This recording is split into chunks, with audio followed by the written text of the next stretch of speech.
Bonjour à tous et bienvenue dans ce nouvel épisode des Histoires merveilleuses. Aujourd'hui, nous partons pour l'Égypte antique, cette terre de mystères, de temples majestueux et de pharaons légendaires. Imaginez le Nil, ce fleuve immense, artère vitale de tout un pays, bordé de pyramides, de statues colossales et de palais aux colonnes dorées. C'est ici, au cœur de cette civilisation millénaire, que s'est imposée une femme devenue légende. Cléopâtre. Cléopâtre est bien plus qu'une reine séduisante. Elle est stratège, diplomate, polyglotte, et son nom reste synonyme de mystère et de pouvoir. Dans cet épisode, nous allons explorer sa vie, son époque, ses amours célèbres et les secrets qui entourent sa légende. Cléopâtre naît en 69 avant Jésus-Christ, dans une Égypte déjà façonnée par des siècles de dynasties pharaoniques. Son pays est alors un carrefour stratégique. Le Nil irrigue des terres fertiles, tandis que l'Égypte est convoitée par Rome et d'autres puissances méditerranéennes. La dynastie lagide, à laquelle elle appartient, a ses racines grecques, fondées par Ptolémée, compagnon d'Alexandre le Grand. Le monde autour d'elle est en pleine mutation. Rome devient une puissance incontournable et le destin de l'Égypte est intimement lié aux intrigues politiques romaines. Cléopâtre n'était pas seulement belle, elle était une dirigeante avisée. Elle parlait plusieurs langues, dont le grec et l'égyptien, et connaissait les codes diplomatiques des royaumes voisins. Elle réforma l'économie égyptienne, supervisa la flotte et fit preuve d'une audace politique impressionnante pour préserver l'indépendance de son royaume face à Rome. Sa capacité à séduire Jules César, puis Marc-Antoine, n'était pas seulement romantique. C'était aussi une stratégie politique pour protéger l'Égypte et affirmer son autorité. En 48 avant Jésus-Christ, Cléopâtre fait son entrée dans l'histoire romaine.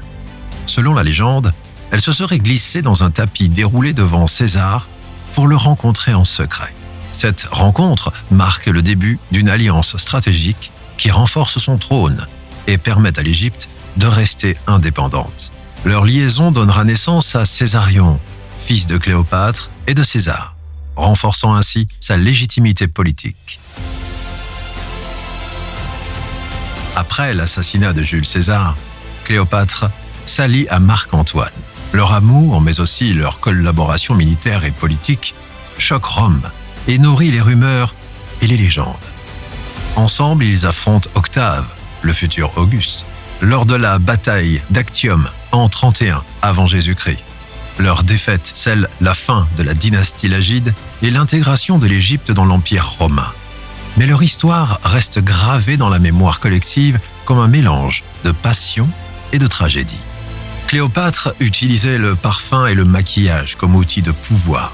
On raconte qu'elle connaissait des techniques de cosmétiques avancées pour séduire ses alliés et ses visiteurs. Elle possédait une flotte impressionnante et avait des stratégies militaires très élaborées, contrairement à l'image d'une simple séductrice.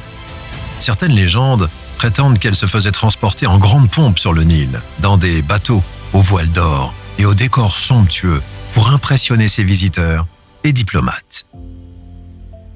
Son image a traversé les siècles, de Shakespeare à Elizabeth Taylor, en passant par des films récents. Cléopâtre reste un symbole de mystère et de charisme.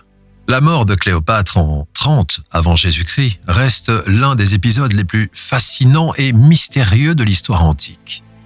La version la plus connue est celle-ci. Elle se serait suicidée, mordue par un aspic, pour échapper à la captivité romaine après la défaite face à Octave.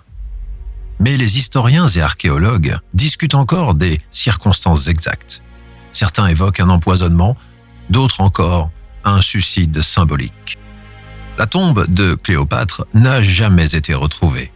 Des expéditions récentes en Égypte tentent de localiser le site, mais le mystère reste entier. Les chercheurs analysent des textes anciens et mènent des fouilles autour de Taposiris Magna, mais aucune découverte définitive n'a été faite.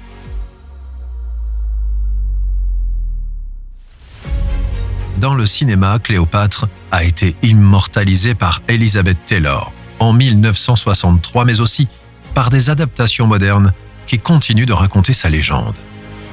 Elle est souvent citée dans la littérature et la musique, inspirant des romans, des opéras et même des chansons pop. Cléopâtre symbolise le mélange de pouvoir, de séduction et de mystère qui fascine encore aujourd'hui.